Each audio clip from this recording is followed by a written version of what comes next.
Okay, 6 o'clock, we'll call the meeting to order. First order of business is the pledge of the flag.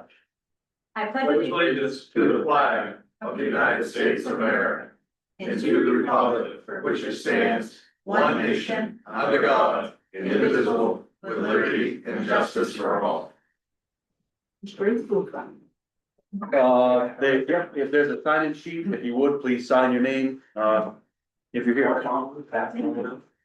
Number 3 here, You guys all have one? You happy? Yep. Okay, thank you. We'll try to keep the talking in the crowd to a minimum, just so the people online, can hear us. Number 3 here is review and approve the minutes of August 5th. So there's a motion and I'll second. a second. Any discussion on those? Seeing none, all those in favor? I'll abstain, so it's done. Chuck is a yes. Yeah. And none opposed. Number 5 here, actually, sorry, number 4 here, members' reports. We'll start with Lindsay. Do you have anything? No, just, I mean, I think that it's going as well as can be expected, the construction on the main drag. I thought it was gonna be worse than it was. It seems like it's going okay. People are still complaining, but I don't think it's so much better than the last time we tried to do this, so. One thing I have been hearing, and I've seen it myself a couple times, is like, we're paying all this money, and I remember it's a state road, but like, there's 8 people just standing all the time, not working, just standing around, and I think that's why people keep complaining, because they're seeing like 8 people just 5 at a time, just standing there talking to each other, sitting down, so. That's just been a couple comments that I've been getting about it. No, right on, noted. Ron? Yep, same thing, just the traffic congestion downtown complaints, but it's inevitable to get where we wanna be, so. Jackie? I'm gonna show my ignorance. When you come off, and you're turning up here on the Route 8. Cars coming down through there, that 25 miles an hour sign. Clear back, and they're still going 50. The state could take one of their nice flashing signs that they got. And put it, I know they won't do it, but that would get Where is people, it 25?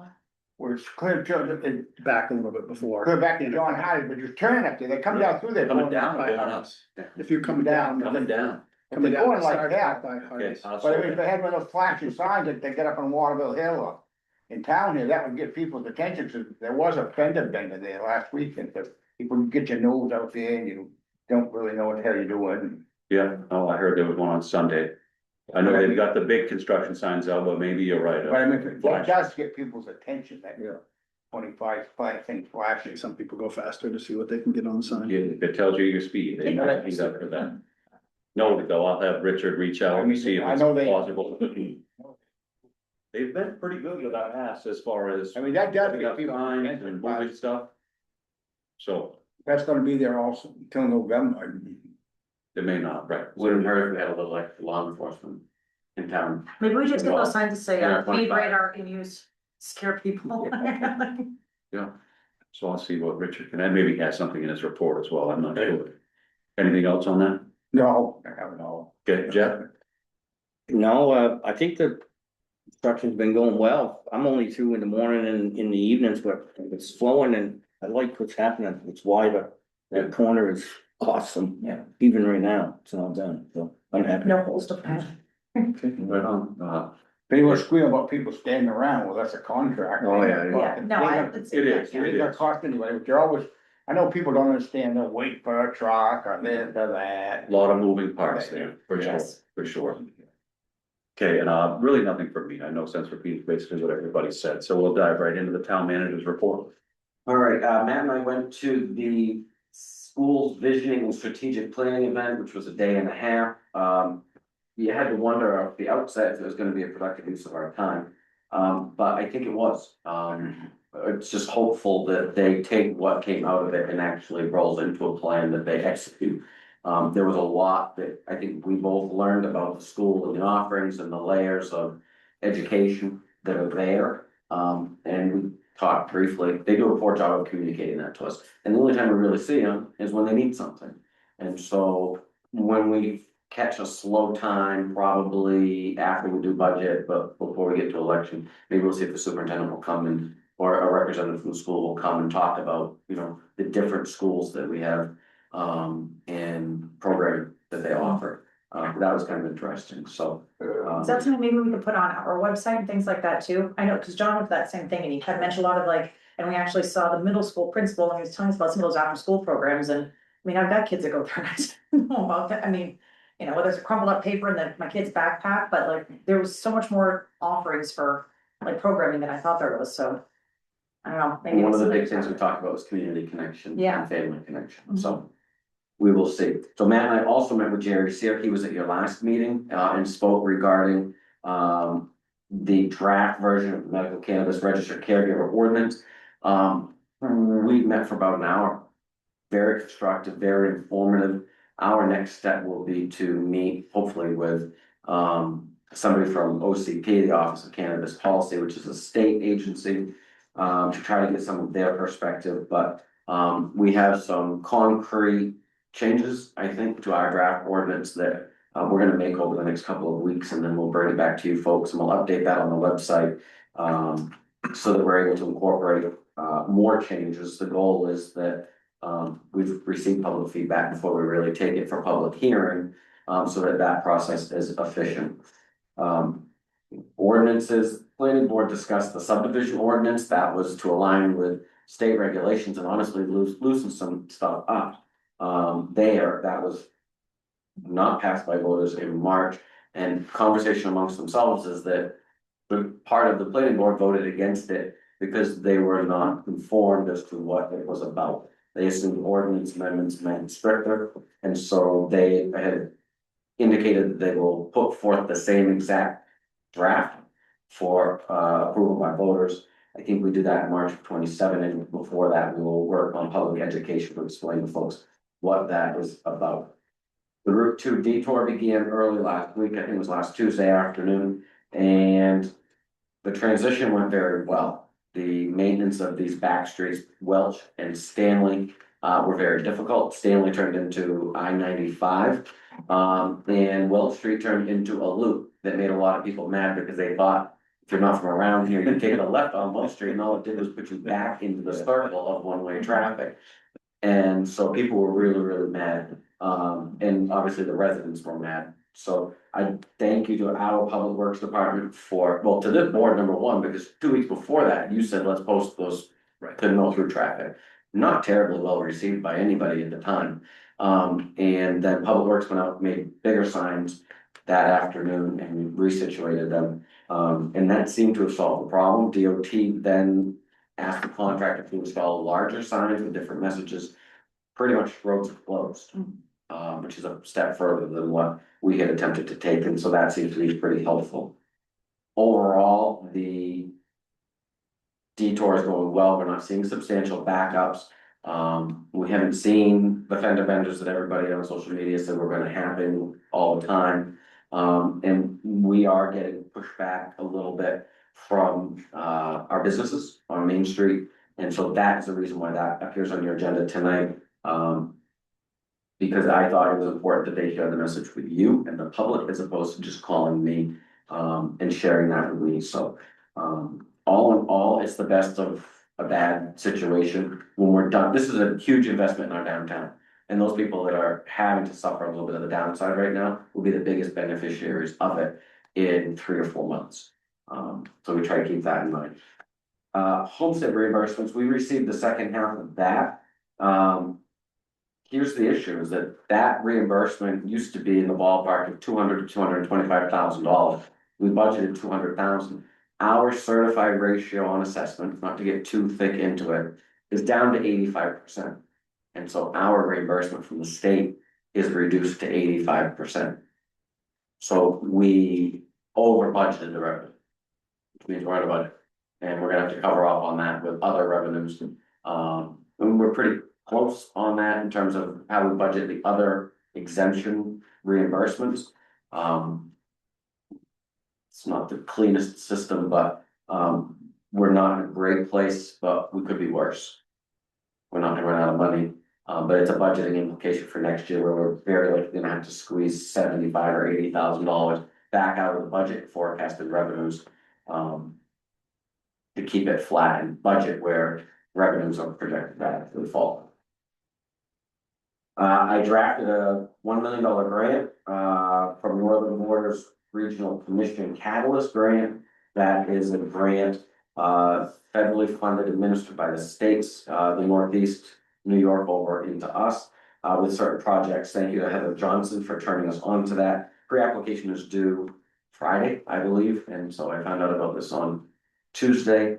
So I drafted the application and sent it over to her for review, but the goal on that grant is to try to get it started on the 20 Depot Street funding mechanisms. And the way I've initially structured this is to cover the cost of roof repair or replacement, as well as sectioning off the building. That directly aligns with what this catalyst grant is for, and it would be a big benefit to everybody, but it's not a guarantee or anything like that, but we went for top dollar and we'll see how that falls. Waste Management's July host community fee has come in. One of the things we've been talking about the last 6 months is we're trending a little behind, And we've always been assured that about 3% increase we can bank on each year, that's how we budgeted. July's fee was 27% over the same period of previous year. This is due to some shifts in their contract. And that immediately overturned the curve that we've been on all year. So year to date, we're now up 5.2%.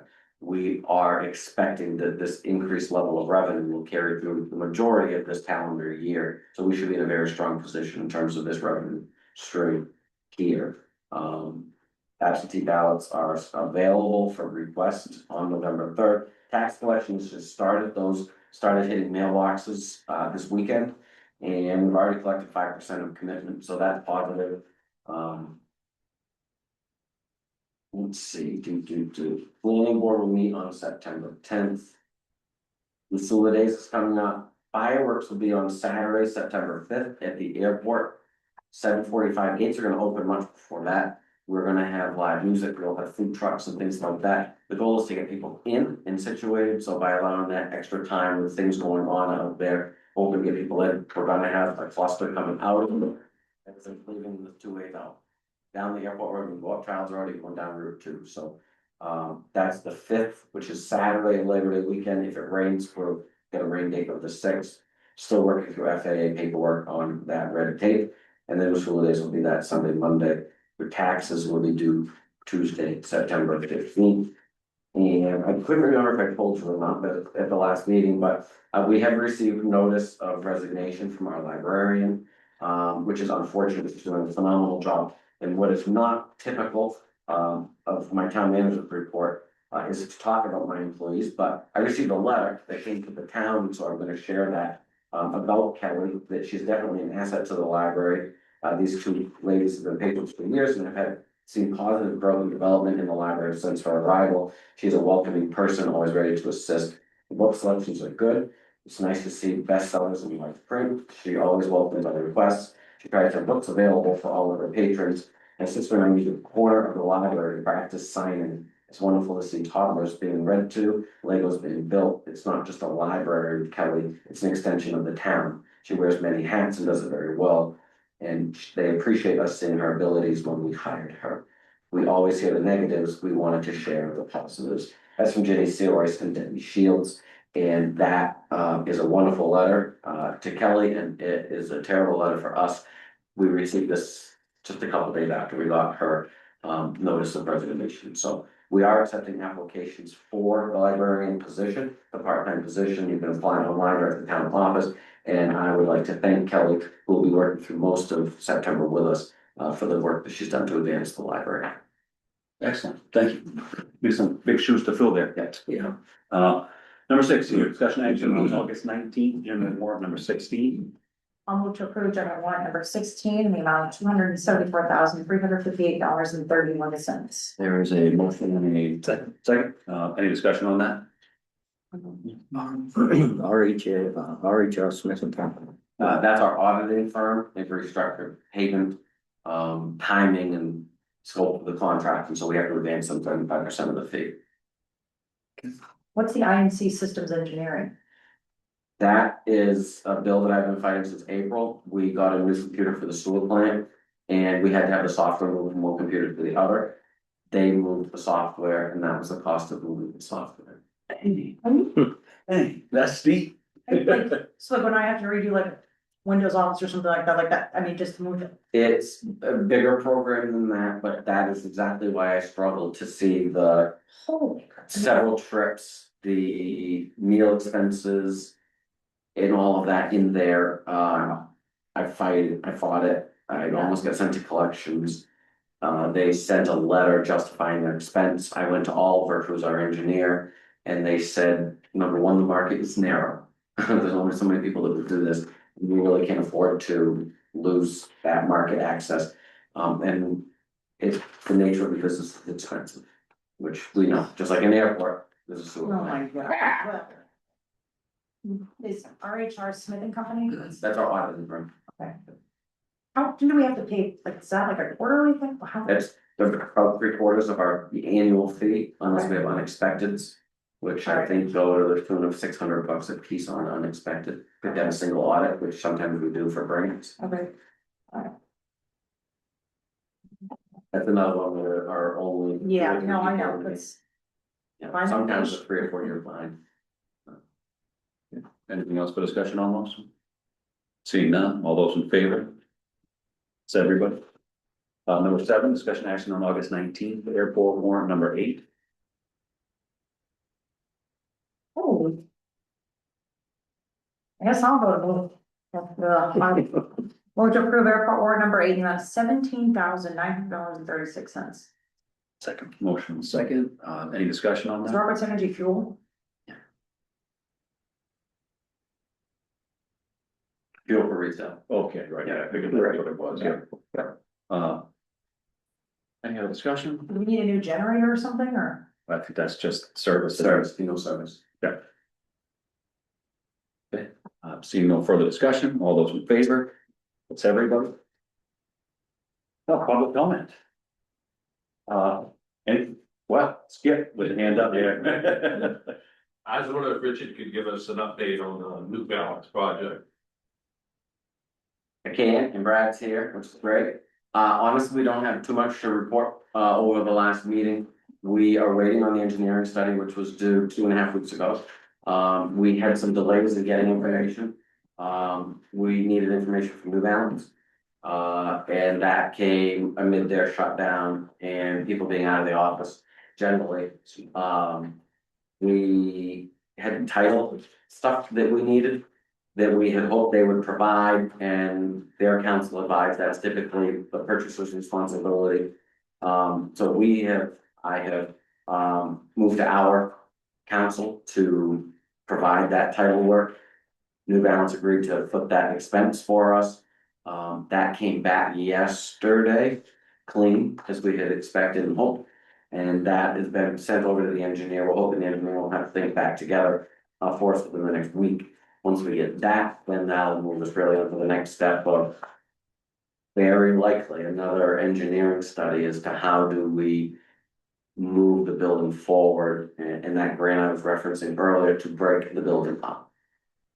Yeah, that was kind of the question I had was, it was an engineer had gone in and checked it structurally and for asbestos. So, no, there's environmental review component of this engineering study, but it's not going in that deep. Brad is right behind you, a very high priced consultant on this. He was finally able to secure a relatively thin file of maintenance records on the building today. Okay, And so it's gonna require further exploration. It will be the town's intent to move ahead with a firm. Not sure if we're gonna move forward with the same firm at this point in time. And then hopefully work with current owner to finance that study in an effort to move forward with transferring the building in the long term. But there are a lot of unanswered questions. It's been difficult to get information. It's a time of the year too. yeah, it's an old building, I mean, it's an old building. Right. We're very mindful of that. This first study will give us a lot of information. I think it gives a lot of information in terms of starting to think about planning for that building. But we have that hard shell of a building that needs to be considered before we move too far. Right, exactly. The grant I applied for is, it's not a requirement that you take it, but it was an opportunity that was there. The fall cycle is typically far less competitive than the spring cycle. So we were encouraged to apply for that. That puts us at the gate with something if we're able to move forward. Do you have any idea when the money would come forward? Oh, no. The money supposedly is held by the state. Governor's the final signer on it. You really don't have a time frame on Yes and no. The engineering study will probably be back within the next 2 weeks. Very likely we're gonna ask for another engineering study, so we can expect another 45 to 60 days. From a financing perspective in the long term, I would envision that we would wait until November to find some outcomes of some pending issues nationally, and then determine whether or not it's financially feasible for the town to move forward. Any indication how long that Maine Granger will still be interested, cause she was acting, she wanted to be in there by winter almost, but. Yeah, so I mean, honestly, we'd love to get this done yesterday too. But it's not gonna be in anybody's best interest to rush it, so, we're working through some documents that are intended to be confidential from an economic development perspective. And when we can share that with the public, we will, certainly, but at this point in time, Brad and I have decided we can't be rushing and won't be rushing. This is a big investment, no matter what the source of money is, it's high risk, and so, it's gonna be done and it's gonna be done well. And it's frustrating, it sounds like the government, it does, but But every farther you go, you get more questions than it answers. isn't the National Bank of Norridgewock, what the Norridgewock has in the bank belongs to you. And so we're not in the business of gambling with that. Okay. Yeah, I understand, yeah, I understand. Hopefully that provided you with some clarity. Is that all right? Yeah, no, it kind of gives you a little path forward, right? So we have a section on the website now, when we do get this engineering study, we will put it there, so that you don't have to ask, I don't have to know. Yeah, You can just get on there and look at the information yourself, or send it to whoever you want to. So. All right, anything else from the public? A lot of faces out there. I'll do this short one. Are you public? Tom? I am. Okay, all right. What do you say? I think I mentioned last meeting that our new F-550 was in the state of Maine. Confirmed today that anticipated delivery date is the 25th, which would be Tuesday. Oh, well, this week, okay. And that would be with completed seats. I'm sorry, with the completed body. The seats arrived today, the SCBA seats are at the fire station. And we should be able to get Kalukie's graphics on it. Before the September 18th firefighters convention, so. Timing's gonna kind of work out, Nice. so we can show it. Okay, thank you. All right, seeing nothing else from the public. We will move forward. Number 9 here, discussion action on downtown road work. So, I don't know how much you would receive, I've received several inquiries and concerns from folks about the downtown road work, impeding businesses or whatnot. We elected to provide them the forum in front of you to speak about that.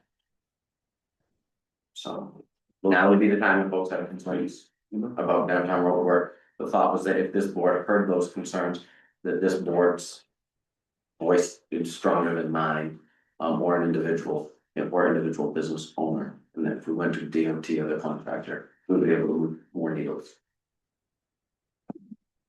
Does it seem like there's anybody here to speak on that?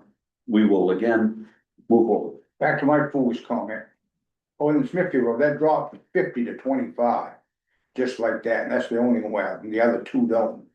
Up to Waterville Road, go drop to 45 first, and Eldon's. Route 2 dropped to 35, so I mean, there's still. I mean, I think if that flashing sign would maybe wake someone up a little bit. the No, state- drive more Chucky, he knows. Yeah, They'd like- you certainly get around. Yeah. No, I think you're right. Perhaps Richard can reach out, see if it's possible. I know it's nothing we have That little in-house. speed bump over that's on Ding Dong Road, Street, can't put drag it out there, that would slow them up. Here, maybe Brad has something to offer behind you. Richard, will you make the request to the DOT through your state senator that they put that sign up there? Yes, Take care. Hey, This evening. I just don't know, seriously, folks, I've heard this too, wearing the other hat. And, the commissioner, we're having lunch at 6 Penny Jetty at noon time tomorrow. And so I plan on driving him around and showing him, and so we'll see if we can kind of make that happen. I love the idea of a sign. And it's appropriate, so he's right on. I think, yeah, I think, driving it myself a number of times. I think the DOT could do a better application of paint on the pavement up there, because they never changed anything. Right, and so you're forced as a motorist, especially if you're a bigger vehicle, you are forced to cross the yellow line to come up to stop. Otherwise, you won't make the corner. And you're illegally in somebody else's lane at that point. And potentially the cause of an accident when you didn't do really anything wrong. But it feels to me like the combination of a sign and some temporary paint job there to put a hook in that yellow line. Cause it is, that yellow line is solely there for the benefit of the people coming from Smithfield. There is no consideration of the people coming up Perkins and taking a left, cause that's not what that intersection is normally for. It feels like they should temporarily realign that. I see Brad taking notes there, so hopefully he will share that with the appropriate people. Make sure to pay for dinner and mention it. you get up there, you try to get in that triangle to stop, and then the next thing you know, there's someone coming up. Yeah. The other way to run it into, that was a no-no. I give my horn bow that night. That's an everyday occurrence. All day. Okay, They all right, targeted me. thank you. Continue to chug along here. Number 10, discussion action on reevaluation requests, for professionals. Okay, so the tax assessor issued 2 requests for proposals together. One was assessing agent services to replace Donna, who's getting done here at the end of the calendar year. The other was to complete a reval. So that's the townwide reval. They come and visit every property, take pictures, do the sketches and everything. The last time they did that was in 15-16, and the values went into effect in 2017. The market went out of control during COVID, and everybody at the bottom fell out of their valuations. We've been factoring, which means we take a percentage generally, and we apply it across the board to try to keep up, try to maintain our homestead reimbursements and whatnot. Most towns are, I say that, towns that have not done a reval are down 40 to 50%. We've done well to be able to hold at 85. That's been through a series of 30% increases, 10% increases, 10% increases. This year we did not put in a valuation increase. They bid it out. Municipal Consulting Group of Maine, whose principal is Josh Berry out of Herman, was awarded the contract through the assessing agents. But through the assessors for the assessing agent contract. He was also the only one that provided a proposal for the reval. Now, we thought we were gonna be looking out to 2030, 2032 potentially for a reval, given supply of qualified contractors. He has said that given our circumstance, the assessing agent component, that he would be able to start the revaluation process in this next year. So, and the payments could be phased. The contract price on this is $388,500. So it's a little less than double what we paid in 2016. Candidly, it's less than what I thought we were going to be paying in this next cycle. He will take progress payments, which does not mess up our budget position, but it will require that we raise $100,000 each year over the next 2 years to fulfill that obligation, if should we award the contract. The downside of the contract is the $389,000 price tag. The downside of it is if you don't do it, we're gonna continue to lose our homestead exemption values and our reimbursement. The downside of it is you have to pay that bill. If I didn't mention the downside of it is that you have to pay the bill. Yeah, Do we you get do. back enough that the homestead exemption to like pay for it? I mean, like, No. how much do we? No, it's about maintaining equity. State law requires that you're at a certain threshold, 60%. We've we're below that, if not for factoring. Factoring is not equitable. It is, and it isn't. If you raise everybody by 10%, great, everybody went up by 10%, your mill rate comes down, the amount that we still need to tax stays the same. But if you're overvalued by $50,000 on your property and somebody's not, and we just factor it by 10%, that disparity is growing. Okay. If you have unpermitted structures, we know this town's full of them. That's where you pick up that type of new value. It's. Our last revaluation was the best revaluation that I've seen regionally, as long as I've been doing what I do. Usually they blow up on you in the newspaper because people's taxes went way high or whatnot, and you just have to be metered about it. You need to plan on having a relatively flat budget that year, in order to be able to roll it out and provide stability for folks. You don't wanna do it, we can push this out further. Cost is probably gonna go up, Yeah, it's there's your a plan. benefit to it. How many, do you have any idea how many outfits out there that do that? I mean, it's, A revaluation, yeah, responsive proposers, probably 5. 3 of them would be Maine-based, 2 of them are out of state. The one that we're seeing, submit the most proposals right now is out of Massachusetts. yeah, that's what it did And find out. that's one that, yes, you're seeing that, and all that does is say we're out of touch, Yeah, we're out of touch. If we go and hire an out-of-state firm, unfortunately, this was the only proposal that we received.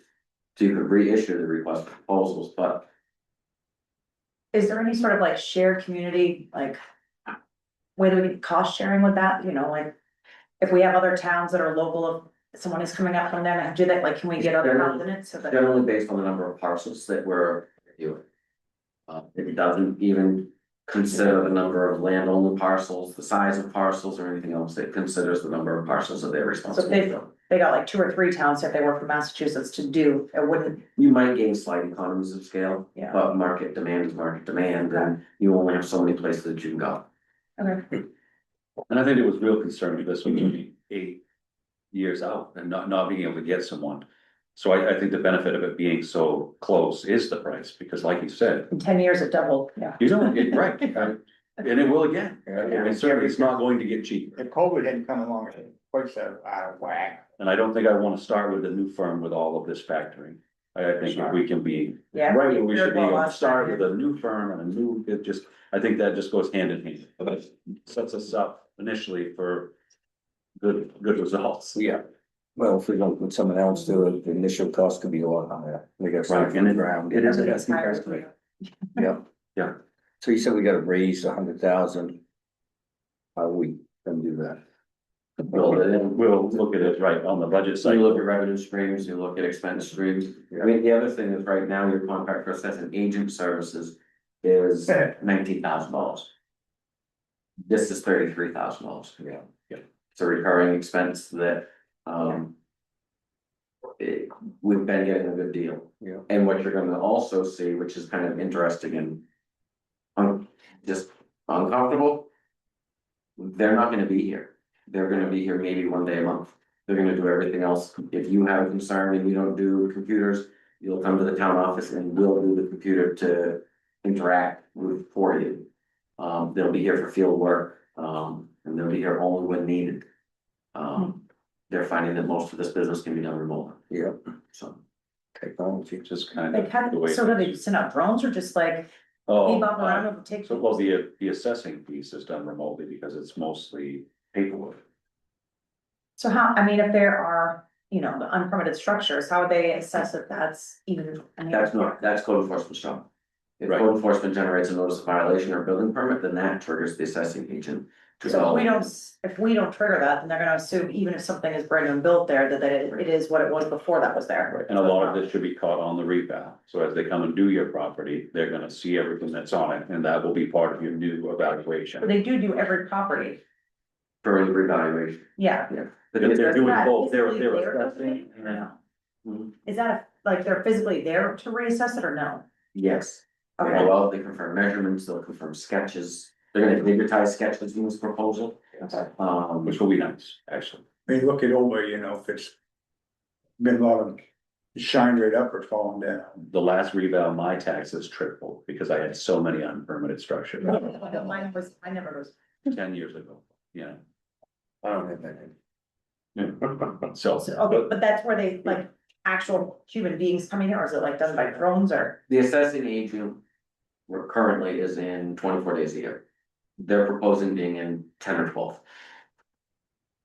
A lot of, when the assessing agent is here, she's taking documents that come to us electronically, going into a web-based software and processing transfers. That could all be done from offsite. Yeah. They have a team that specializes in processing transfers. The assessing agent probably spends 3 days a year max in the field, checking buildings, doing inspections and things like that.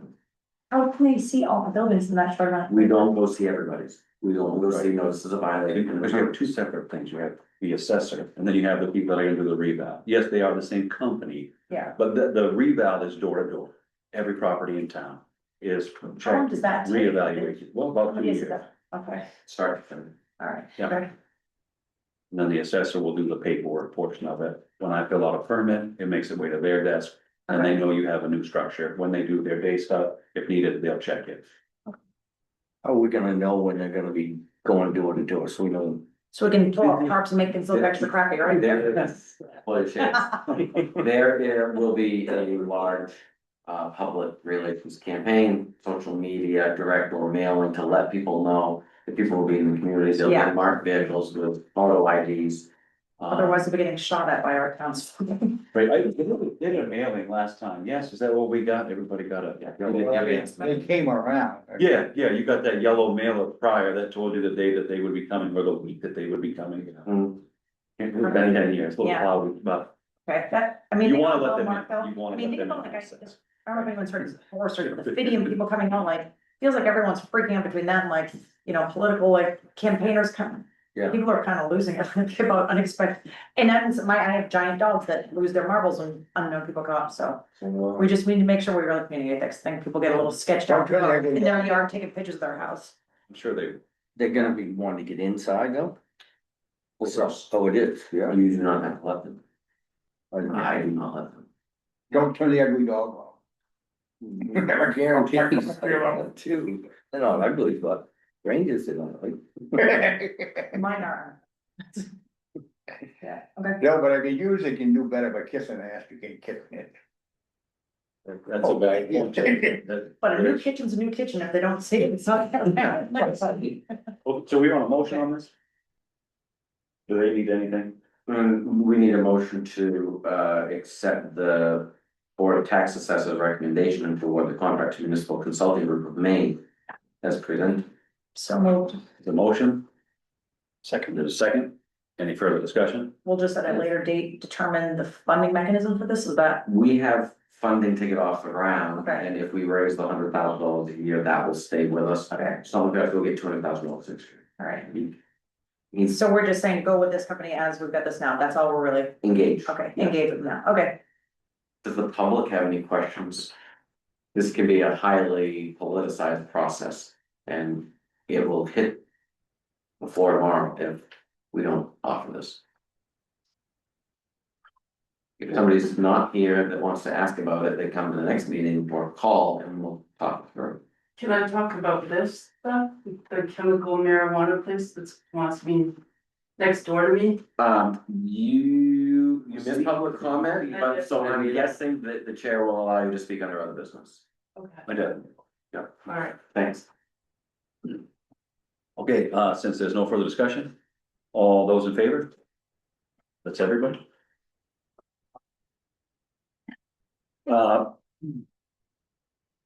Number 11 here, discussion action on resignation. We received the resignation of Bill DeBurry from the Airport Advisory Committee. Motion to accept would be in order. So, oh, second, Motion is second, any discussion? do they have a full board there enough to keep operating without, with an ass? They have, absent him, they have a board of 6, there's already a nominee in your packet under other Okay. business. Great, okay. Hate to lose anybody, but it's nice to know there's a replacement. Especially on service. Best of luck to. Yeah. To Bill and thanks so well. Okay, Motion is second, no further discussion, all those in favor? That's everyone. Number 12, discussion action on junkyard enforcement at 169 Mercer.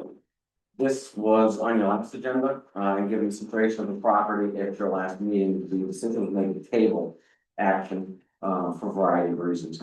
I went out to the property about 2 o'clock this afternoon and looked at it from 3 or 4 angles. Two from roads, and one from the rear of the property. And you were able to see what they had.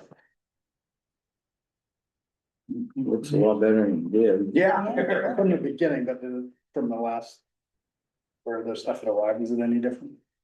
Not really, no. But it's kind of stalled. There, yes, and we're on an extension for an extension and on an extension. As much as it pains me, I do think you have to kind of draw a line in the sand here. We've done everything we can do, both as a board, code enforcement, and community, and really, and it kind of fell short. So unfortunately, I feel that everybody's hands are forced here. You can't just allow it to continue another two, you can't just kick the can. There's a hell of it in the water. Have they It been does. communicative? Like, have they, been responsive with, discussing the why the stall, or are they sort of non-communicative? Uh, I mean, if That it's like they was- started and they were doing well, and then all of a sudden it's like, well, I got busy, something. So it's not my job to follow up on these types of things. I can tell you that 10 days before the official deadline in the consent agreement, I reached out to the property owner to say, hey, courtesy call, you know the deadline's coming up. I got a variety of excuses. I reminded them that it's been since 2014 and we've been under consent agreement for 3 or 4 months. Yeah. It's just been discouraging and Mhm. So it's not like a physical or financial inability, it's just a non-follow through sort of. I can't necessarily speak to that. Yeah, okay, no, I know, We all and I'm have only our asking questions I'm not reasons. supposed to, I just, when Unfortunately. they started, it seems like there was good intent and then fall off like just. I think good intent is there. Yeah. We know where good intentions go and what they make. The problem is that we haven't got there. We've been working since April 5th of 2014. They signed, the property owner signed in March. An agreement that said we'd clean it up before the end of June. They made good faith effort in the 2 weeks before the end of June to get that extension until the end of July. Then. They got kind of the fluff extension from the end of July to the first select board meeting in August. That's when the activity happened. And I think it was at the last meeting when we went out and looked, Yes. said, there's 2 containers in the yard, it looks like they're gonna be gone in the next couple of days, and we're gonna be great. This board then said, look, so let's table it, it's not worth anybody's effort. So this is a difficult thing because they made such great progress. If you can give them another 2 weeks, you can give them another 4 weeks, you can see where the last 6 weeks have been. If you say that this is not a junkyard, let's just move along. You are accepting that this is the acceptable state of the property or any other property in the property that looks like this is not an illegal junkyard or automated. But don't you have to have so many unregistered cars to be an illegal junkyard? No, so not, you need an automobile graveyard, you do. The junkyard piece is separate. I mean, they're often rolled together in the same, sentence, Some of but the they are difference of separate. opinion then. No, so if you read it, so the automobile piece is the 3 automobiles unregistered and But inspected. shitty to somebody is not. Yeah. It is, but the state clearly defined it. So on your junkyard piece, it's discarded household items, scrap metal, containers, plastics, those household trash, all of that falls into the junkyard. We often just roll it together. But you can see, you're almost on the cusp of being the automobile piece, because that does apply to unregistered items. Especially if you have an unpermitted thing, like a trailer that's nor registered, nor is it a accessory building. You can have a trailer, but you need a permit for it to use it for storage. If it's long term, so those things aren't there. So he still does fall into that junkyard piece, as unfortunate as it is, he has essentially run out of time. So what would the next recommended steps, like take off your select board hat, put on the code enforcement, like what's the next step that happens with something like? The next step with this right here is court. So we file and they get a date and they appear. As per that agreement, they cover our legal fees. And they also have waived their right to appeal on it. I mean, if that's what we've been clear about, Yeah. you know, it's tough. You don't wanna do that, but in the same sense, if you kind of set these rules and put things in place and then you don't follow through, then they take all of the ability to be effective in the future, so. As much as But it feels yucky to do Where's it, I the, guess. where's the fine line? Are they gonna pay the legal fees? I mean, It's in the Richard, you probably paper. Yeah, but I read it mean- verbatim from the. But if you lose, you don't get your legal fees. That would be at a judge's discretion. I can't really speak to how that would land. One, I don't have a legal degree, and two, if you've been to court, well, you really know what you don't know what they're gonna do, what the outcome. So, I don't know if you wanna read that off. Yeah, I'll read it. Hear I it. mean, I'm not a lawyer either. I think that the clause says if the owner does not correct or abate the violations of the property in accordance with it, and in the time period provided for in this agreement, the owner agrees to pay all of the town's attorney's fees related to this violation and its prosecution. And they'll start the moment the phone call is made that we have to move forward. So if you go put a lien on that, there's a mortgage holder on it, who comes first? We come first. Because well, if we go for attorney's fees and we lien for attorney's fees, that doesn't come first. But if we get special assessments for property cleanup or anything else, that gets converted into a tax lien and that takes first place. But you The would, problem with the property is we have 7 or 8 liens. Yeah, I know, yeah, Biscuits. get in line, boys. but you would hope it doesn't come to that, whether the initial filing is enough to provide the motivation, then they get out of it with some small legal fees. I think even if you file for court, you're looking at a date that's 45 days out. If you came into compliance within those 45 days, you would still appear in court, but you would be able to provide photo documentation that you met the standard with a letter from your code officer stating that they had. The court could waive those fees, they could enforce those fees. I can't speak to what the court would do. With this document, we would have standing for to collect. Yes, as unfortunate as all of that is. You, as a board, are setting a precedent. There will be another one. You have more right behind it. So I mean, it's your pleasure, but again, what you do here, you do for the next one. Yeah, consequences for everything. Agree There or are. made. At this point in time, I think that you're left with, we're not gonna enforce what we are. And if you are gonna enforce, you're gonna authorize us to proceed to Yeah, file. yeah, we And can't be if- subjective with it. And It's gotta if be- the property owner comes into compliance before the filing is drawn and filed, then there's a nominal amount of legal fees that they would be responsible for in order for us to dismiss. And that is the semi-harsh penalty of dragging this out for an additional 45 days. So we're looking for a motion to move forward with. Okay. Are So, you still got the same attorney?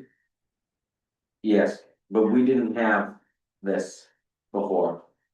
This is a voluntary consent agreement between the Okay, yeah. property owner and the town. Okay, That accepts that it's been a continuous violation since April 5th, Yeah. 2014. That each day since April 5th, 2014, a junkyard has existed on that property, and that each day is a penalty of no less than $100 a day. And we have much better documentation, and I am not 3 weeks into that job. no, and I appreciate you doing that, like, it's not a fun thing to have to do to anybody and. But we do need to kind of keep it as consistent regardless of circumstance and regardless of personal feelings on someone so that we can maintain some sort of, Cause that's hard work, there's some, we everyone. need to be really objective, not subjective with it, so we have to kind What a of. mess is, and what a mess ain't. It is. So I'll make a motion that we allow the town and code enforcement to move forward with the plans that they set forth with the property owner. Because of lack of follow through on your opinion. Motion, second, any further discussion? Just wish we didn't have to do it, but I do understand why we have to, and I mean, you get the brunt of it, having to be the mean one, so to speak, but Right on. it is. Okay. Thank you. So no further discussion. All those in favor? That's against? Yeah, I'm opposed. Okay, so. Thank you. Moving forward here, number 13, discussion regarding noise management, and site plan review ordinance. So Matt and I both fielded a number of phone calls, visits, emails, with regards to noise concern. Throughout town, not isolated to one individual instance. Candidly, there been a shooting range that was proposed on one of the roads that was preliminary, that received a lot of feedback. Then there was one that was submitted and then withdrawn for Skowhegan Road. We have dogs and dog businesses, and the public has been asking us for some consideration of regulation. And again, it's not our job necessarily to advocate for them, but it is our job to provide them a platform to communicate their concerns to you and for us to constructively develop solutions together if that is reasonable. So we'll place this on the agenda to necessarily provide the public a platform Yeah. to discuss this and engage with the board. Again, it's not about a specific project. Yes, there are specific projects, I think that have enhanced people's level of concern. But this is more discussion about what is reasonable in terms of equitable town-wide regulation of sound or noise or anything related to that. Is there any growling about the ATV trailing the road, you know, and roaring up down the road in the middle of the night? Well, I've had complaints about ATVs and noise. They are certain pockets or areas. But I don't know if any of you are on the board back when the concert was out on Red Barn Road. Oh, I Jesus. think you remember, but that we had the noise discussion Oh, then. God, yeah. And there's some other things in the pipeline, that deal with noise, and how they will affect us. And I think that's one of the reasons that we're here again. I don't know the actual wording on what the state has for disturbing the peace, if you will. It's pretty loose. I don't wanna say it's difficult to enforce, but it is. I mean, when a train, of course, now I don't have a train, but I mean, when a train goes through a town, I mean, Yeah, you can't shut that out. No, you can't, but we all remember, right? It was, once, 3 times a week, and it was through and the horn blew a dozen times and then it was gone. Really, these noise pieces are stuff that is consistent.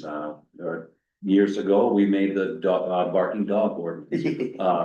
Those things that really affect quality of life. I mean, if you live next to these things that generate noise, there's certainly an effect on your well-being as well as your property and its values.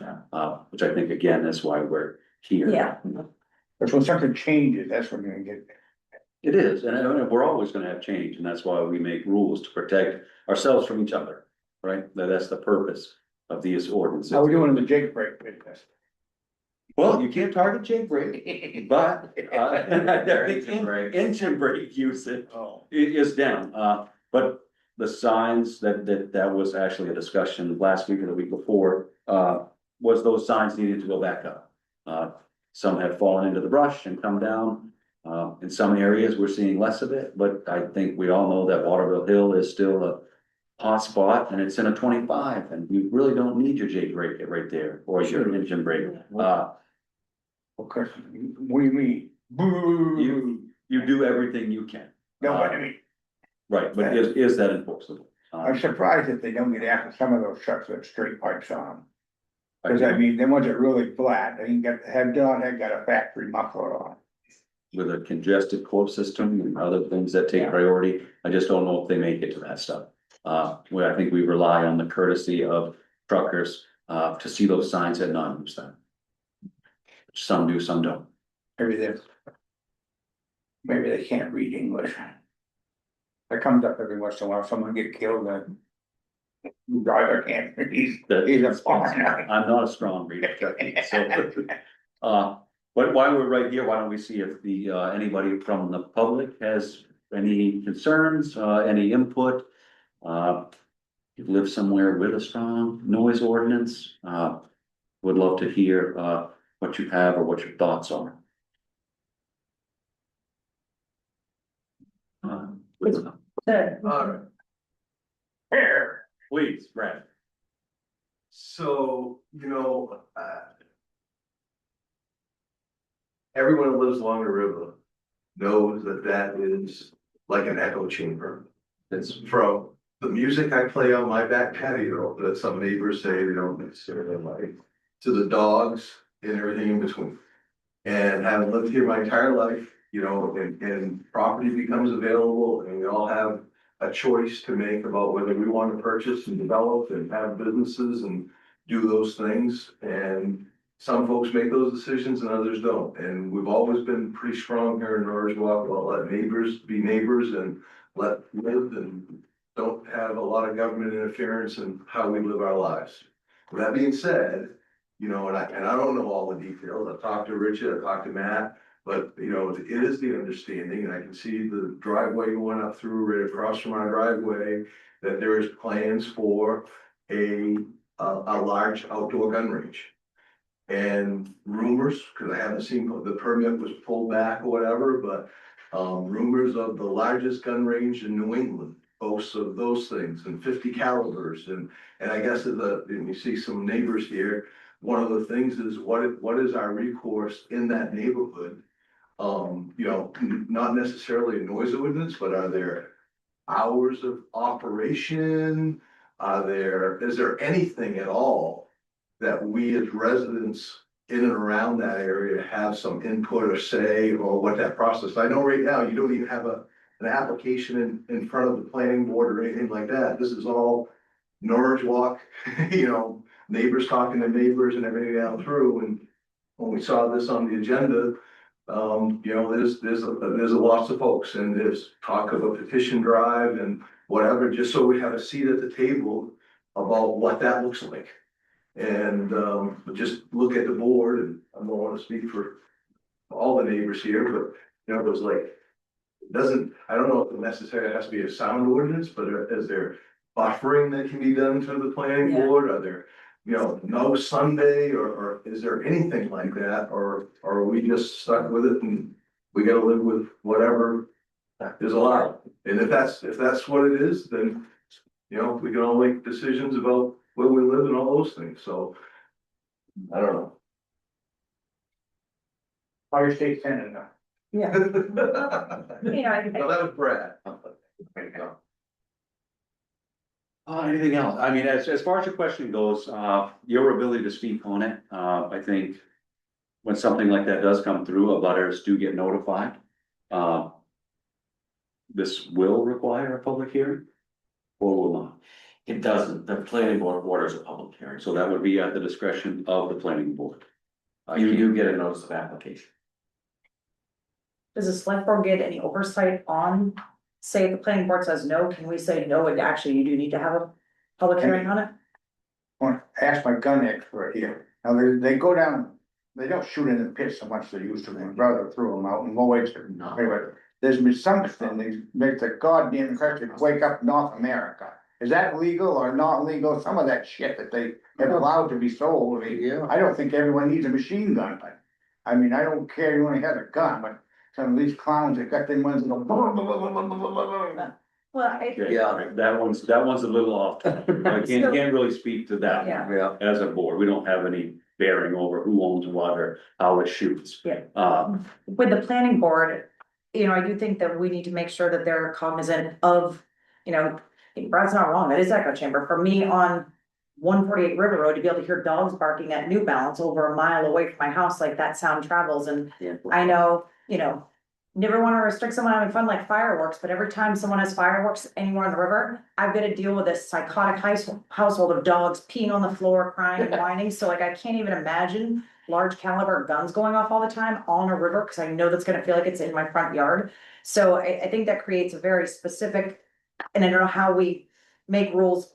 You're near the river and it's going to be echoed, you know, because it's not that it affects more people than just the budding neighbors at that point. So something that I'm not an abutting neighbor on that property, but it doesn't mean it's not gonna impact. So we need to make sure the planning board is taking those type of factors into account when they're looking at that sort of thing, because it's not gonna affect just the person who's across the street and the next ones. I mean, on the other side of town, on the other side of a river, and I know that I'm gonna hear it probably in people miles, you'll probably hear it at your house if it's, It's possible. and it's not necessarily just that business, but anything that could be that loud or potentially disruptive in a household. You know, I think that we never wanna get, you know, I don't want it to be because it's guns. I want it to be because of the type of noise and the disruption it can cause. You know, like, we have businesses that have to run at 6 o'clock in the morning. I'm certainly not exempt from that. We've had plenty of complaints about dump trucks leaving, and so like, I don't wanna get to the point where we're so punitive, but like.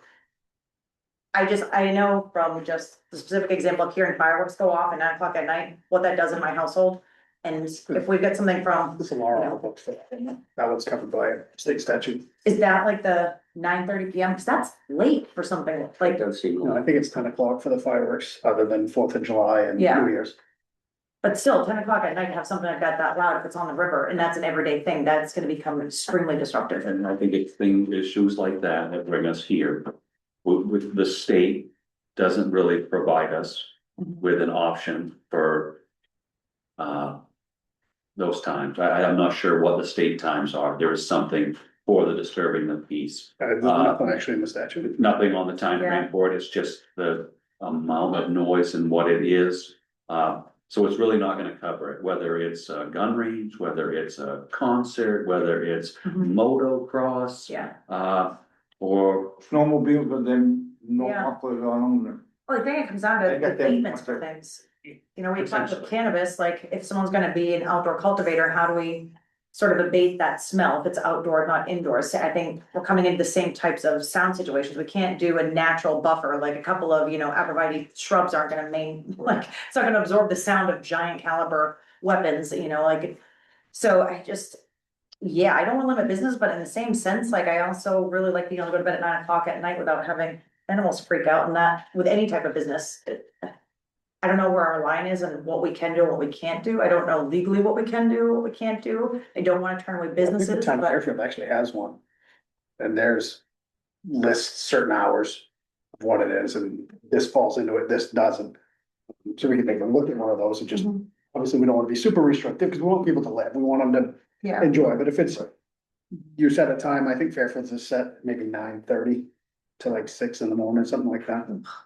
I think this is different too from the regular person target practicing in the fall, getting ready for hunting and having a commercial business of firing. yeah, big cal- nonstop, like, yeah, Yeah, that's yeah. gonna be This is different. nonstop. So looking at, that wouldn't be bad. Just something to look at some of the others to see, I mean, obviously, I don't wanna be super restrictive either.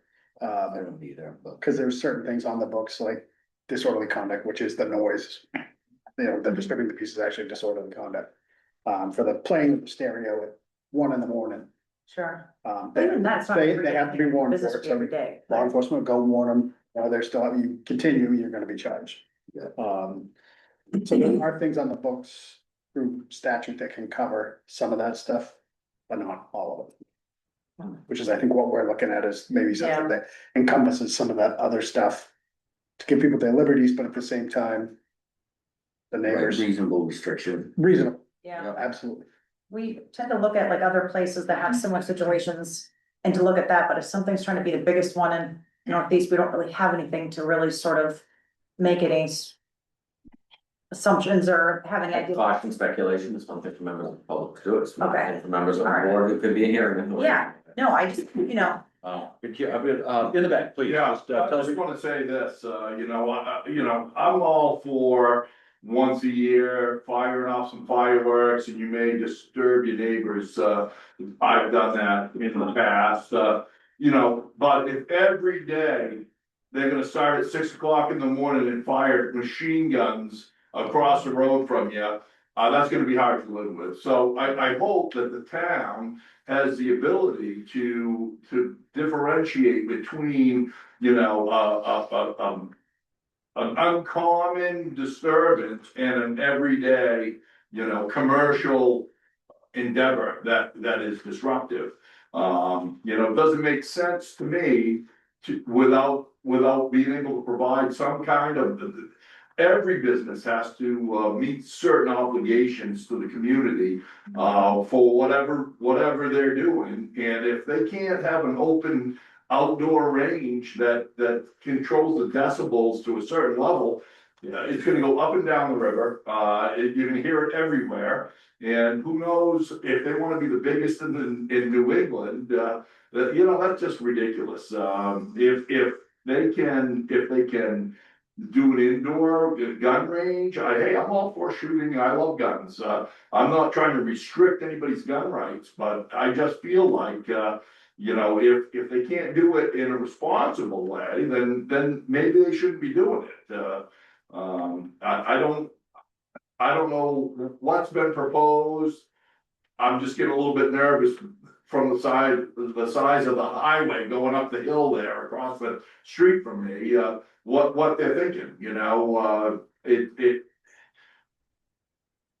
I'll be down here probably more often following this thing along, because I just hope that the town has the ability to take a look at situations and make a reasonable, you know, come to a reasonable conclusion of what's acceptable and what isn't, you know, once in a while. I think anyone should be able to make a little noise every once in a while. When you're doing it as a commercial endeavor, that's a whole different story. No thing, and I think you're right, I think that is the separator. If we had an application for a gun range, it is commercial, right? And I think that's the difference, that's not you on your back porch or me in my field. It's the commercial piece. Has anything been filed, or is that just hearsay? We had an application in that was retracted, so we don't currently have an application for a gun range. So I can't tell you that one is going in or not going in. We, as of right now, we do not have an active application for a gun range. And they will need to file that. though. You would have to have one of those, yes, to construct or start work on a gun range, you would need an application in with the town. Is it common to have something submitted and then retracted, or is that? If something doesn't work, you can retract anything you like. I mean, you can come ask for a building permit and retract it, because it doesn't work out. You So has know, that piece of property been sold in the last couple of years? or you reference The proposed property that Mr. Farren's speaking of, yes. yes, it has changed hands. Please. I have a concern because I own the property that borders this property, Okay. and that's my house. And so they kind of own around me. And I don't know what, I mean, I've heard gunshots, loud gunshots this weekend. So when I heard this, it's like, what else is going on? And what kind of traffic and what kind of people? That's what concerns me. What's coming through my back door? I can see your concern there. As of right now, I know. we only have a private citizen doing whatever they like on their property, which is allowed. Right. Uh, But I'm just saying a controlled type of environment would be beneficial for the town also. very much so. Please, in the back. So I am the one that owns that property. Okay, Yeah, and you are, I'm Nicholas Garrett, okay, and we haven't been doing any shooting. well, somebody should. Yeah, we haven't been. If we can, everything comes up here to the board, there's really no talking in between, so. Address the board and any questions you Which have. is fine, I just wanna address a couple of things, like we haven't been doing anything that we haven't been permitted for. Okay. So like the road and the building has been permitted, we haven't been doing any Road shooting. is none. No, I appreciate that, but we haven't been doing any shooting. And the Then rumor, somebody was up there shooting. yeah, It's got to come up here. and the rumors of us like shooting artillery rounds and like this loud stuff is like not even close to being true. Like we plan on doing sound barriers, we plan on doing suppressed stuff, we plan on doing no shoot days, we plan on doing like stuff that make, you know, it work for everyone. So you're not planning on. No, hold on. They have to come here We're and gonna talk then, about. Oh, We do plan on shooting, but like we haven't done anything until further notice because we have to find common ground with you guys. And okay, hold on, Richard's just gonna chime in real quick right here. A question for you. My understanding of your comments right now is that you are intending to develop a gun range on that property. the Is that property correct? has already been purchased because we ran it through you and it was. The intention of The intention you was is to there. develop a gun range. Yes, the intention was there and it was ran by you. Is it- before- Right, before. Is it still your intention to develop a gun range on that property? The intention is to do that, but like. We haven't been talking about shooting at 9 o'clock at night and. Okay. I don't wanna get into the details. Yep, no, because right now you're permitted to build a residential garage. Come on, but we gotta clarify some stuff. We can't just like throw some verbiage out. I just wanted some clarification as to what you had just said Yes, about your intentions, and my question has been answered, and I appreciate it. the intentions are to do a shoot range only after the fact of going through the process needed to do it. Nothing has been done. My question has been answered, thank you. Please, anyway, okay, We haven't been doing anything that we haven't been permitted to do, so. perfect. Right now, he has we have built a residential garage. Not a single round has gone off on my property since I purchased it. I just wanna say, I'm all for having a nice garage up there, that's not a problem at all, and honestly, a house and a business, that's doesn't bother me at all, I know the carriers, they're good people, you know?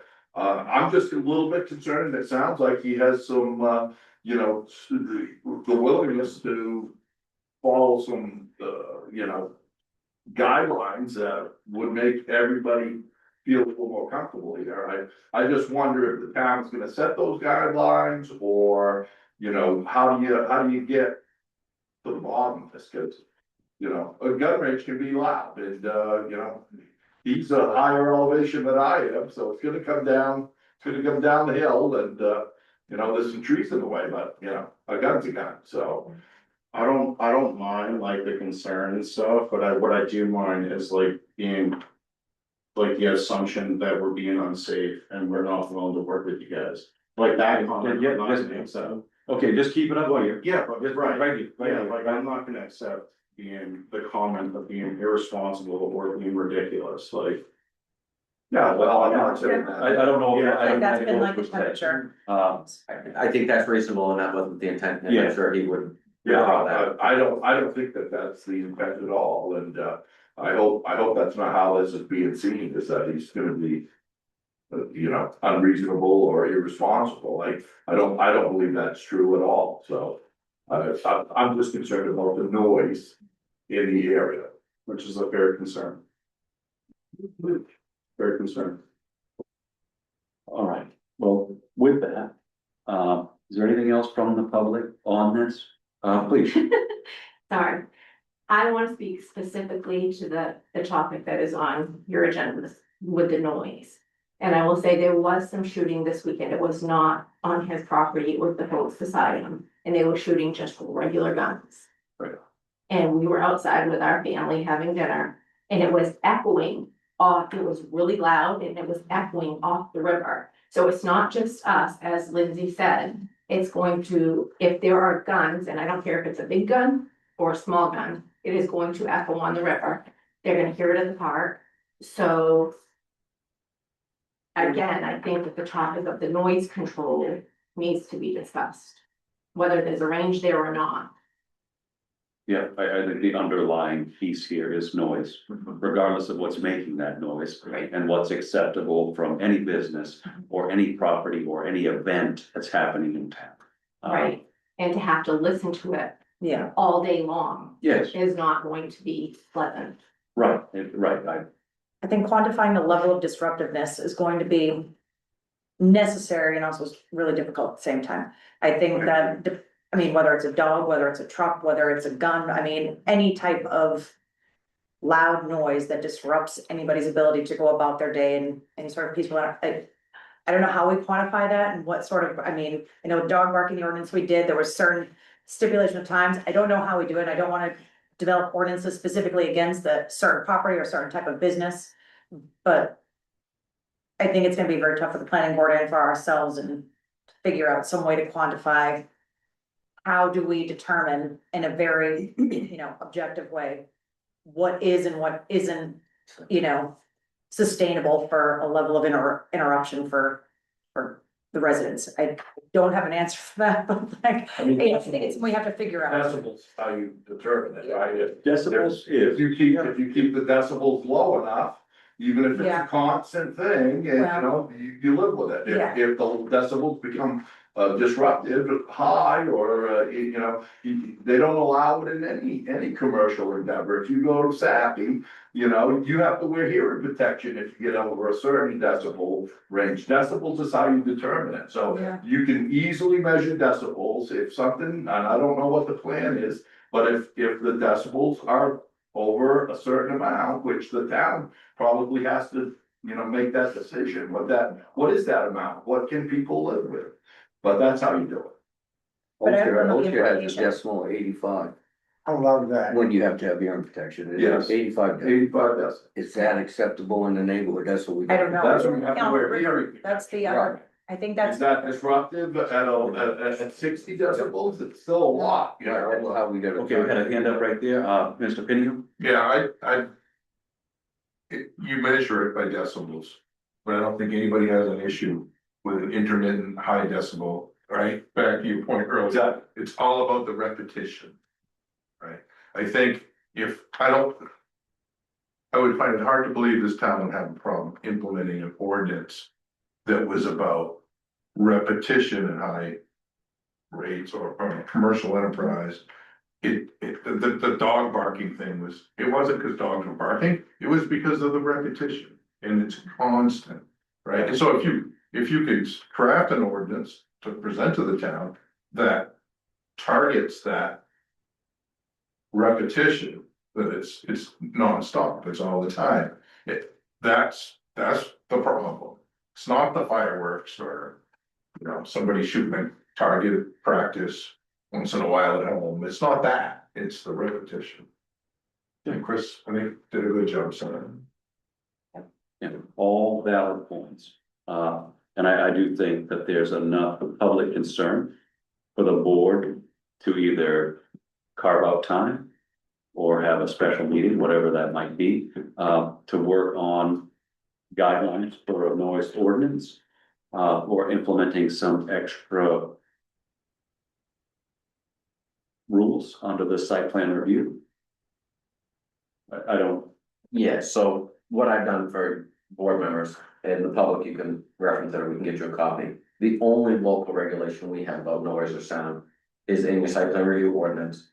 Section 12G, so it's general development standards and noise. It's one page, it's vague, there's nothing quantified about it. So it's up to the discretion of the hearing board, whether it's the planning board or the code officer or anything else. If you develop a standalone noise ordinance, you can propose funding for 6 more code enforcement officers, the technology, the training, all of that mess that comes with it in terms of the isolated incidents that would be generated by our consumers. If you head off development, residential or with quantifiable metrics of sound and mitigation expectations, I think that clears a lot of this stuff up. I do too. Because candidly, in our conversations, I helped the applicant before it was withdrawn to develop the application. That's my role, facilitate development.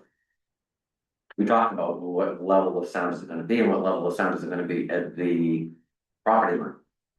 Do what you want on your property. It's when it trespasses on somebody else's property, your light, your noise and that type of stuff, it becomes an issue. Then we talk about, you know, direction for safety reasons, but that's state that regulates that. It makes decent sense to me to build that into your development standards. That would catch shooting ranges or any other lab, a dog daycare. Right. You know, that's, well, what are you gonna do to mitigate your sound? You're gonna be. That's really the same thing, You know, it really is. That would be the appropriate time and place is to head it off and say, what are you gonna do to make this better before it becomes the problem? Right.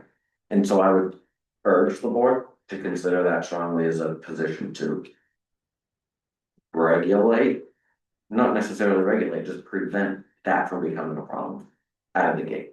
And if you wanna have loud, what are you gonna do to reduce that before it gets to somebody else's property? Which seems like the most feasible. And if we don't do that and demonstrate that, then it's gonna get caught in escrow, we're gonna end up in court, we're gonna end up with non-quantifiable opinions and sound experts and all of that other stuff. Which is problematic. right, to say the And least, expensive. right? I don't, No. Again, I don't want to make doing business here difficult, but I also don't wanna make living here difficult either, so where is that fine line and that balance of how you can have both? That's why you're the elected official, you're the current regulation. right. Or a future meeting. Yeah. We want to workshop that or something. So I think we'll need A to. special, Yeah. just we meet and hash that stuff out. Yeah. I will get something, You want to take a look? do you want to set this for our next regular meeting? Or would you like to schedule something special? Let me look at my draft agenda for your next meeting, and if it's light, then we can easily slide it in. We'll slide it in towards the top of the agenda, seems like there's a lot of public interest. But I will remind the public, you're not always entitled to comment as you were tonight, sometimes it's just a sit and you can be idle and you wanna say something and you just aren't, and that's what constructive work for, sometimes, but. You're just gonna target that to shooting ranges, or you gonna have somebody can't? I don't think we can. So I don't think anything is targeted. Yes, that is a topic of discussion. I know a lot of people don't like It will- trucks leave at 5 o'clock in the morning, they think that's bad, isn't it? But it's, Jake yeah. Briggs. We certainly wouldn't put a truck stop next to your house. per No, se, no, but right? I So mean, I that's know- commercial I mean- development. If Jeff wants to start his 18-wheeler and drive out of his dooryard at midnight, well, that's his right as a person. But I know, not so much me, but I know up the road. There's been people like growling because they're starting to haul gravel 6:30 in the morning, a tenant with a renting house across the roadway. Yeah. I mean, Yeah, so something like this might apply to a commercial pit as far as noise. If it's rock crushing or trucks, I think those are all pieces that you get, as you sit here and think about I'm sure you can come up with more things that would fall under commercial, that would be under this site plan review. No, then we have Perhaps zoning. even we gotta a make- childcare. I mean, things that have an impact as they cross the property. Keyword's reasonable. I mean, just It make is. that Well, reasonable it's for really everything. is subjective. What we're, It's- It is, Trying to that's why we accomplish. would need to find guidelines, existing ordinances, things like that, or rules, not ordinance per se. To tie into that site plan review, so that we have something, like, as Richard said, quantified. Yep. So that it's spread evenly across every business, not just one particular. or do you hear anything about rock crushers? I mean, they do bring them in time to time and rent. So they're not permitted, they're temporary structures, generally they're registered to be on the road, we don't enforce motor vehicle laws. Yeah. And then it's, largely disturbing the peace type of thing. This is about development that's fixed. If you wanna build a convenience store next to my house and you're gonna put all your chillers and everything on the outside my bedroom window. That's, I think, where take on that, how about ice cream bars, right? We're trying to keep those ice cream bars cold, and that's 2 feet from the property line, and those are going all night. Is that reasonable? We talked about a generator downtown, they're not even on their own property. Is that reasonable? No. And Yeah, so. but we allow that. We have This to. isn't about the big and heavy stuff, this is about public nuisance. And protect, my rights stop, the live and let live, laissez faire, great, but my rights are limited by where yours rights start. And unless you're paying taxes on my property, I appreciate that, but, we have to have a respect here too, and I think it's unfortunate when you have to legislate that, but sometimes you do. Setbacks. Setbacks exist because people aren't courteous enough to respect their neighbors. And we don't currently have any. Right, it's courtesy. So all things that we'll need to consider. Before we close it out, I don't know if any other members of the public want to speak, anything else? Hopefully, everybody feels heard here. And we will continue to work on this, through the upcoming meetings. So, Our next regular meeting is scheduled for September the 2nd. The intention will be for it to be at the top of that meeting. again, thank everybody for coming in. I did have a comment, but I thought you were gonna be going over discussion action on street naming and then other business. We will. Yep, we're almost Yeah, there. yeah, All right, yeah, no, I definitely will, just this section will close out here. thank Just you. wanted to make sure everybody could speak. So moving forward here, number 14, discussion action on street naming, and house numbering ordinance amendments. Okay, so this obviously sourced from a recent, naming, honestly, 2 or 3.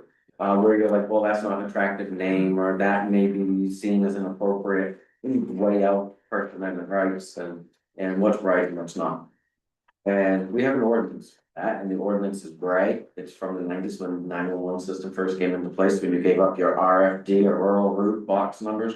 And that's what we use right now, so what I did was I went back and tried to provide you with an update. An update that I would ask that you continue to review, an update that I would suggest that you initially endorse. That we can post online for additional public feedback. One that necessarily secures the authority of street naming without discrimination to this board. Yes.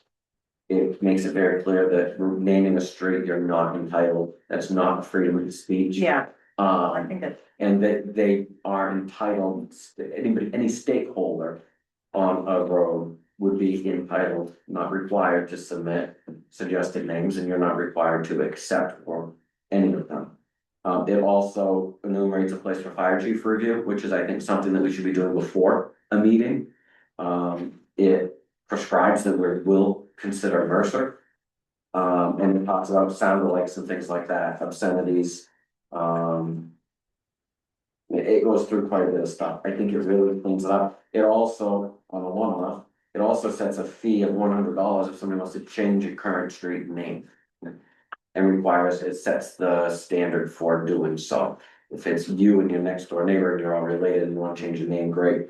But we have maybe received a request to change the street name. We need a process to play for that. is that how much the actual sign costs to change? Like, The sign on average costs $55. and then the 100 is to include like the public works to go out there and actually physically change it out, is that what? Essentially, yes. This one? Okay. It's, yes, it's a fixed cost that we pay anyway on public works, but Well, for a if reason. we set the price at $25, then. I don't have a checkbook and I get my mail at the post office, so just change it every year for fun, like people do their vanity plates. We don't need to get in that business either. I mean, I know that it's not, but I thought it was really interesting and I thought it was kind of nice when, I mean, it was great of Becky to look through the historical aspects when we were having issues with those roads, like, I mean, it'd be kind of nice moving forward. We were taking that sort of aspect, you know, like we're a town that's been around for a long time, you know, if we started moving forward with naming any roads that come up with something that has some sort of significance to the town and its origins, I think that's. That's nice, but I surely don't want Yeah. you guys naming my road. I hope when I put my road names forward, this board considers what I put down, unless it's an obscenity or something else. I think it's a courtesy that we should extend and continue to extend, and this does allow for that. But the sole decision lies with this board. Again, back to the last thing we wanna do is overstep. But it is a courtesy, so we are. Overstepping though. No, it is, I think we deem that it's not. Yeah, But again, I don't know if I want someone else naming my road that I built, that I put in. That but I, only for private roads, not for roads that end up with more houses on them. That, I think that's where it gets, what's a town road, what's a private road, what's private property, like, I mean, so I think we have a great working document here. I encourage everybody to read through it and see if there's anything we wanna add. I do think we should, accept what Richard has and continue to work on it. But just be mindful, you know, yeah, good. kind of fun to name your own road. So you want a motion to accept as proposed to this point? No, I just don't really want an objection to posting it online. We're gonna end up building up a draft ordinance section of our website. For subdivision for street naming, probably when marijuana's already up there, so we'll put them all in a one-stop shop, so. If you're bored one afternoon, you can click on there and scroll through it, like reading a state audit report. So we're just looking for a motion to post the ordinance. as written. Just right, I know everybody's happy, it's really going up in public, yes? Yeah, I think so, right on. Yeah, and thank you for refining that, because it was fairly vague the first time we looked at it, a little too vague. So again, moving forward, to be good, review of online public comment, Oh dear. or not so good, maybe someone had participated. Hopefully not my. Matt, while he's looking for those, we can pass the warrants around the city. Oh, yeah, sorry, Peter. Business. Not nearly as fast The as me. important stuff, the important stuff. It is.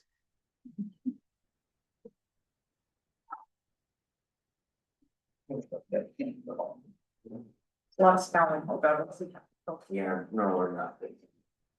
Yeah, you want this one to go? Don't worry about it. Go get that, go get that.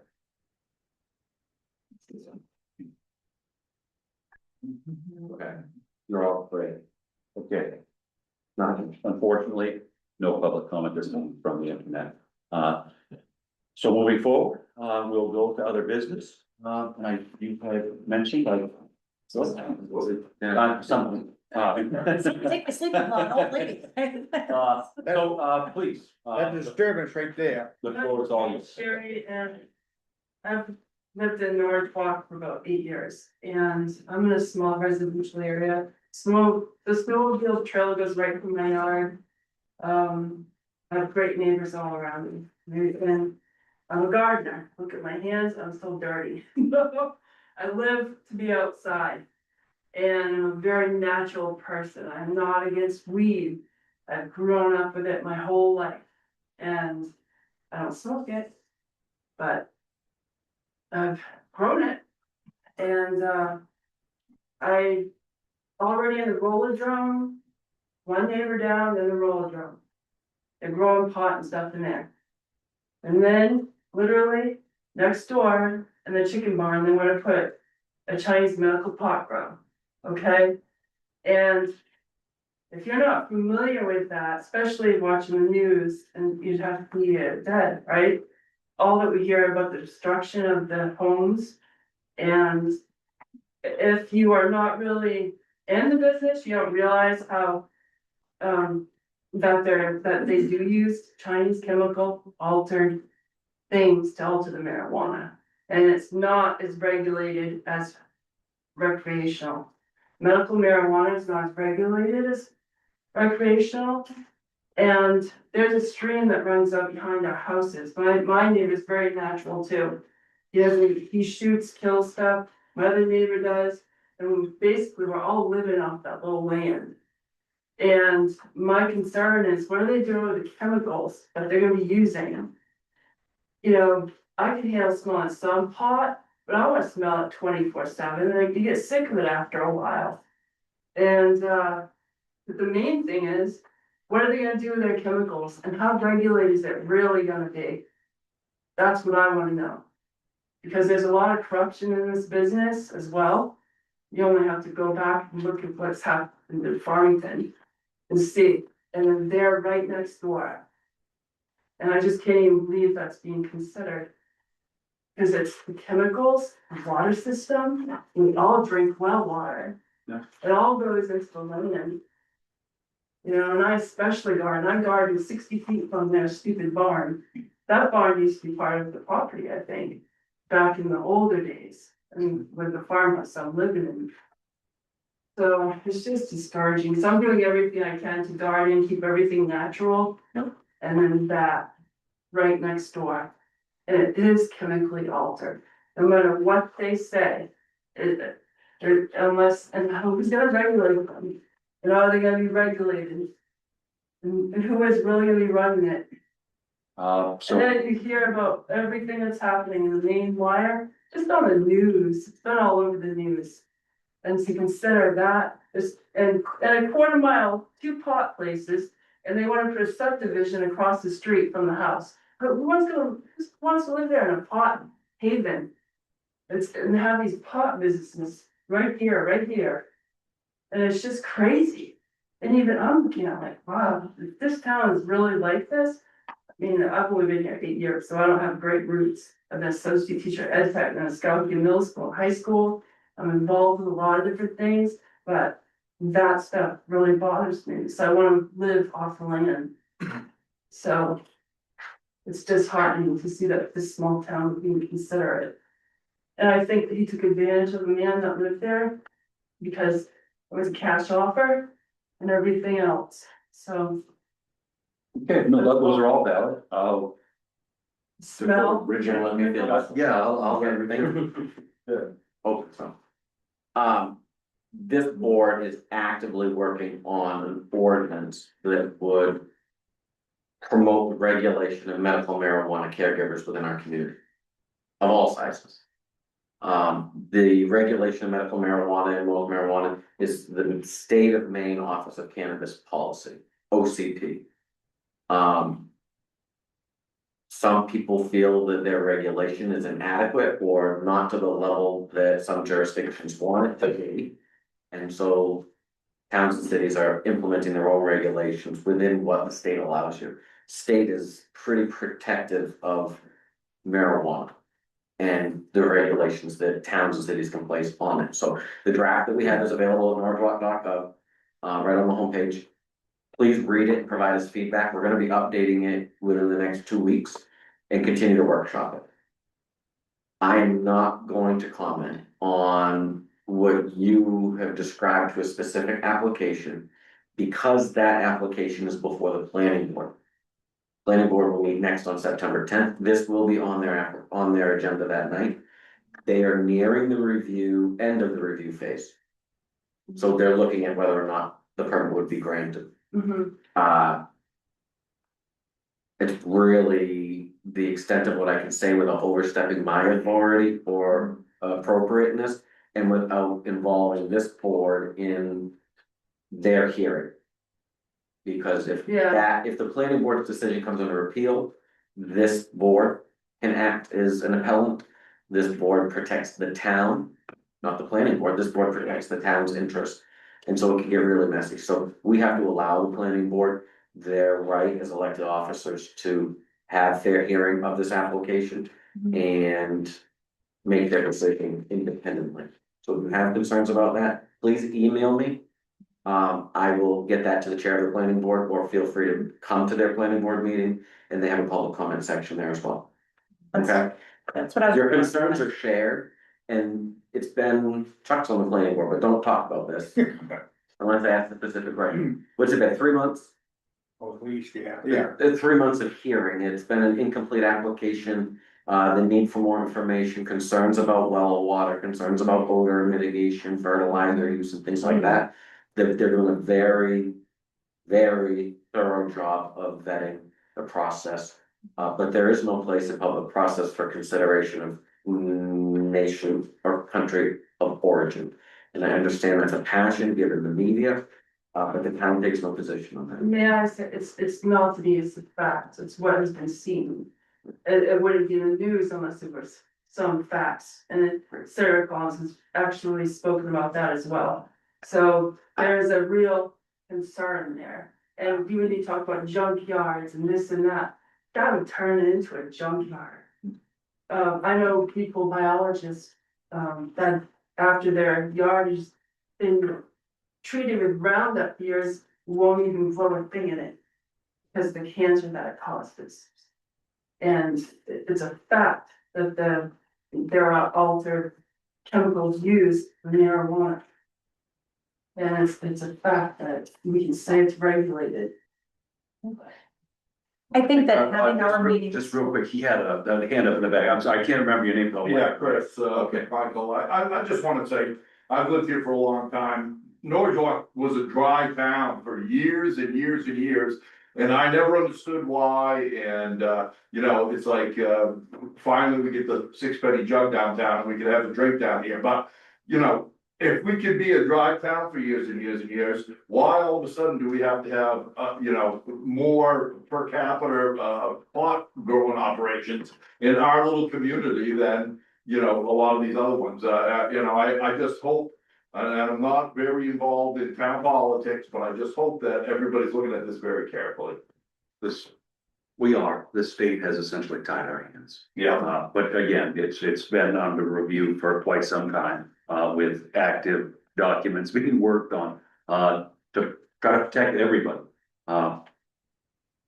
Regardless of where they come from. I would encourage anybody that's remotely interested in it, because what's happening is large, underdeveloped or undeveloped structures, underutilized structures are subject of acquisition right now. That's what they're looking for.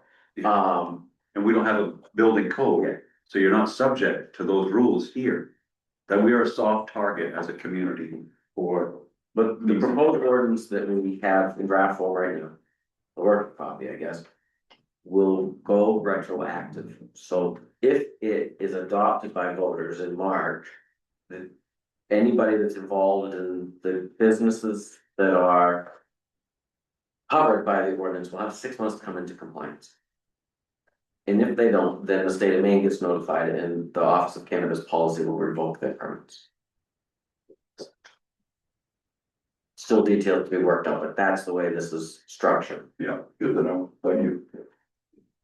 And I'll just say, I mean, today has been a great example for what I think of the beauty of living in a small town is having the ability to have access to the people who you've elected to, represent your interests. Whether it's things coming in, being built near you, future things that may be coming in. The reason why they're public is so that your voices can be heard and you can bring concerns that might not necessarily fall on my register, that might not be in his, if planning board isn't exempt from that either, I think that anytime you feel passionately about anything that's, either for it or against it, bringing those concerns to the people who are making the decisions, I think that that is something that's great that you're allowed to do, and I think it's something that behooves you to do.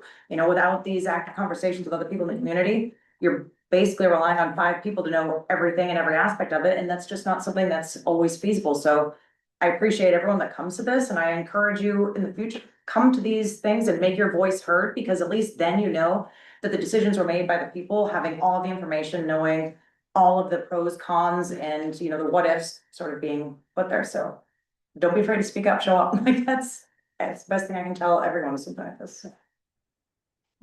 All right. Does the public have anything else for other business? Yeah, Yeah, I would, just to this lady over here, I would encourage you to go to the planning board meeting. and that will be, it's already published, the dates are there. Right, but I just thought she should, Yeah, there's certainly another opportunity to speak at, That's- this she's department. got a legitimate, Yes. she should be heard. Very much so, that's really what makes it. a More great- voices that are there. That application has had a very involved group of abutters that have moved the needle on the application. But I just didn't think, she should go, Absolutely. That's what I was trying to reiterate with you, like, go, like. but it wasn't specified planning board meeting, and she Yes. needs to know that. Thank That's when you I need to go. don't know how to find that information. Is it on the website? It is on the website, yep. Richard, tell her when the next meeting. September 10th, 8 o'clock, right here. I did say that, thank you. Yeah. Normally the second Thursday of the month. Thank you. Yeah. Thank you. Okay, Robert came. 6 o'clock. 6 o'clock, yeah, on the 10th. Okay. Richard, what do you have for other business? I would ask for a motion to add discussion action on appointments to the agenda. So moved. Second, any discussion? None. All those in favor? Everyone. We have a nominee that has been put for the airport advisory vacancy, which created earlier in the meeting, Jason Rector. Sounds familiar. Was up a while ago. To accept Jason Richter's application for the, for the airport advisory board. Second, motion second, any discussion?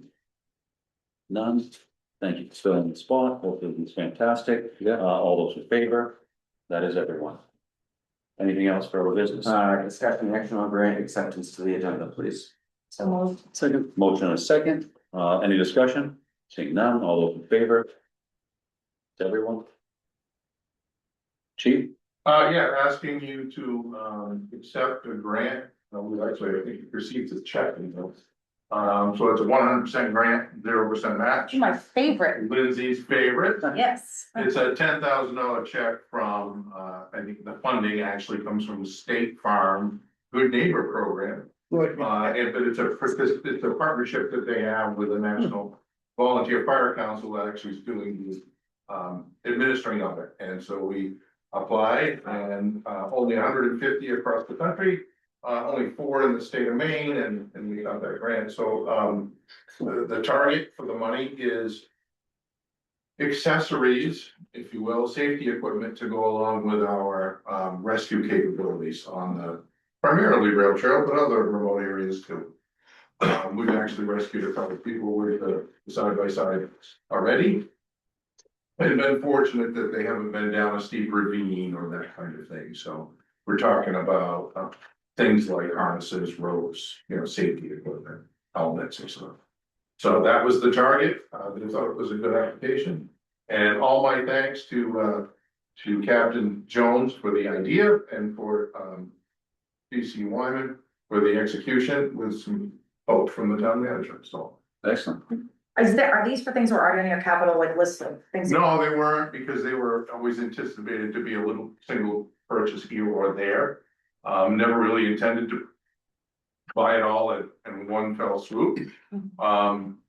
If we had ever intended to do that, yeah, you would have seen 10,000 on the capital list, but it is not there per se.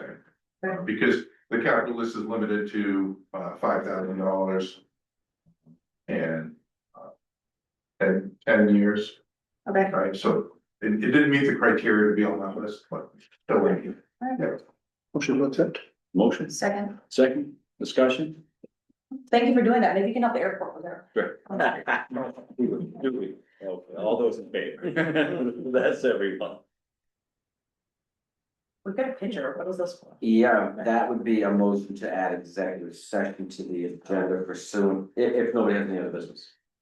Does the board have any other business? Motion to add executive session to the agenda pursuant to 1 MRSA, section 405, to discuss potential real estate acquisition. So moved. Motion second, any discussion? Seeing none, all those in favor, that's everyone. Thank you, everybody, for coming in. I appreciate everyone being here. Let's go. Yeah, so the meeting will be at recess.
Call the meeting back to order. Need a motion for executive session, enter executive session. So moved. Second, discussion, none, all those in favor, everyone.